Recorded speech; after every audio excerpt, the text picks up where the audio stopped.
Hello friends, welcome back to my channel SKD stitching. Friends இன்றைக்கி நான் வீடியோவில் உங்களோட ஷேர் பண்ண போகிறது டபுள் பாயில் மெத்தடில் நம்ம இன்றைக்கி முல்தானி மெட்டி சோப் செய்ய போகிறோம். ஒயிட் கலர் சோப் பேஸ் இதுக்கு நம்ம யூஸ் பண்ணுறோம்.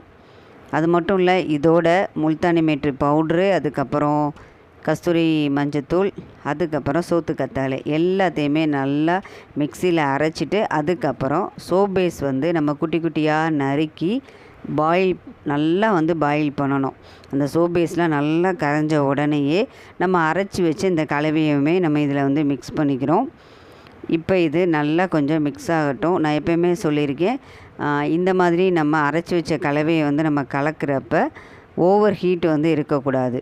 அதனால் சோப் பேஸ் நல்லா கரைஞ்ச பிறகு தான் எல்லாத்தையுமே நல்லா நம்ம மிக்ஸ் பண்ணணும். அது மட்டும் இல்லைங்க, தண்ணி அதெல்லாம் அளவுகள்லாம் கூடிருச்சு அப்படின்னா நம்ம சோப் பேஸில் நம்ம மிக்ஸ் பண்ண அளவுகள் மாறினாலும் நம்மளுக்கு சோப்பு சரியாக வராது. சோப்புமே கொலன்னு இருக்கிற மாதிரி இருக்கும். சரியான ஒரு மோல்டில் நம்ம ஊற்றினாலும் சரியாக சோப்பு வராது. அதனால் நம்ம நல்லா ப்ராக்டிஸ் பண்ணணும். இப்போ நான் மோல்டில் இது எல்லாத்தையும் இப்போ நம்ம ஊற்றிக்கலாம். மொத்தம் எனக்கு 5 சோப்பு வரும் நினைக்கிறேன். ஏன்னா நான் இன்றைக்கி ரொம்ப கம்மியாக தான் நான் இந்த முல்தானி மெட்டி சோப்புக்கு நான் சோப் பேஸ் யூஸ் பண்ணியிருக்கேன். கரெக்டாக நான் 5 சோப்பு போதும்னு சொல்லிட்டு இதோட நான் ஸ்டாப் பண்ணிட்டேன். 70 கிராம மீதி உள்ளதை நான் என்ன பண்ண போகிறேன் அப்படின்னா, நம்மளுக்கு இன்னும் ஒரு சோப்புக்கு வரும். ஆனால் நான் இதில் நான் ஊற்றலை. நல்லா நம்ம இன்னும் கொஞ்சம் அந்த 70 கிராம் அளவை விட கூடயே நம்ம ஊற்றுறது ரொம்ப நல்லது. ஏன்னா சோப்பு இருக நம்ம அந்த ஊற்றின அளவுகள் பார்த்திங்கன்னா அதை விட கொஞ்சம் கம்மியாக இருக்கும். அதனால் நம்ம கொஞ்சம் எக்ஸ்ட்ராவே நம்ம ஊற்றி வச்சிடலாம். இப்போ நம்மளுக்கு அழகான முல்தானி மெட்டி சோப் தயாராக போகுது. இன்னும் இதை நம்ம 1/2 hour கழித்து இதை நம்ம எடுத்துக்கலாம். இப்போ நான் மீதி இருக்கிற இந்த முல்தானி மெட்டி சோப் பேஸ் என்ன பண்ண போகிறேன் அப்படின்னா 20 கிராமில் ஊற்ற போகிறேன். இதில் நம்மளுக்கு எத்தனை சோப்பு வருதுன்னு பார்க்கலாம். 2 வந்துருச்சு.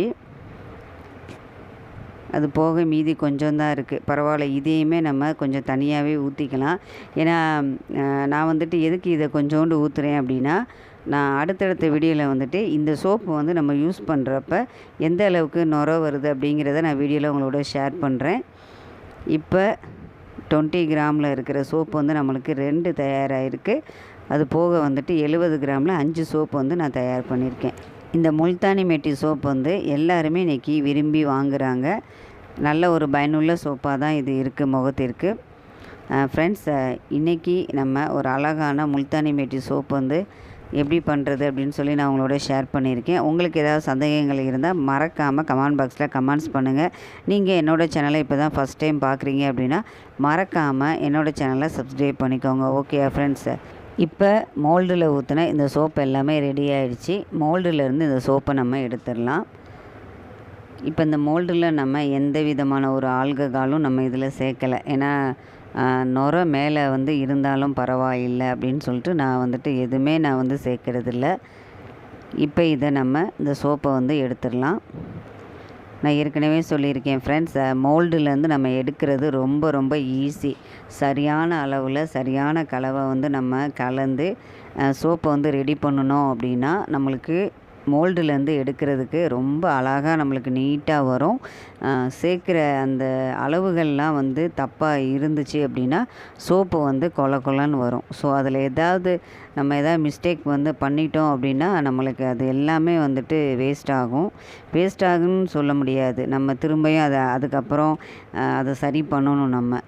இப்போ பார்த்திங்கன்னா எனக்கு இந்த குப்பைமேனி சோப்பு ரொம்ப அழகாகவே வந்திருக்கு. நான் இதை பேக்கிங் வீடியோலலாம் நான் அடுத்தடுத்து நான் உங்களோட ஷேர் பண்ணுறேன். இப்போ இந்த சோப்பு பார்த்திங்கன்னா பீட்ரூட் சோப்பு. இந்த பீட்ரூட் சோப்பு ரொம்ப அழகாக வந்திருக்கு. ஆனால் இன்னும் கொஞ்சம் நம்மளுக்கு காயணும். இப்போ தான் நான் ரெடி பண்ணி இந்த மோல்டில் ஊற்றிருக்கேன். பீட்ரூட் சோப்புமே நான் ரொம்ப செய்யலை. ஒரு 5 சோப்பு தான் நான் செஞ்சுருக்கேன். இதை நான் எப்படி செஞ்சேன் அப்படிங்கிறதெல்லாம் நான் நெக்ஸ்ட் வீடியோவில் உங்களோட வீடியோலாம் நான் ஷேர் பண்ணுறேன்.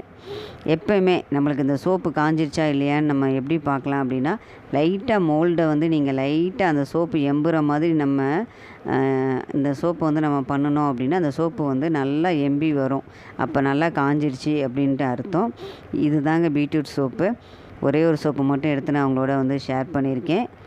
பீட்ரூட் சோப்பு வந்து பார்த்திங்கன்னா நல்ல ஒரு ரெட் கலர் மாதிரி தான் நம்மளுக்கு வரும். அதாவது நீங்கள் பீட்ரூட் கலரே வரும் அப்படின்னு சொல்லி நீங்கள் நினச்சிடக்கூடாது. கருப்பு கலந்த ஒரு ரெட் கலர் மாதிரி வரும். ஸோ பீட்ரூட் வந்து சோப் வந்து உடம்புக்கு ரொம்ப நல்லது. அந்த சோப் செய்கிறது எப்படிங்கிறத நான் நெக்ஸ்ட் வீடியோவில் உங்களோட ஷேர் பண்ணேன். இந்த வீடியோ பிடிச்சிருந்தா மறக்காமல் சப்ஸ்கிரைப் பண்ணுங்கள். பாய்.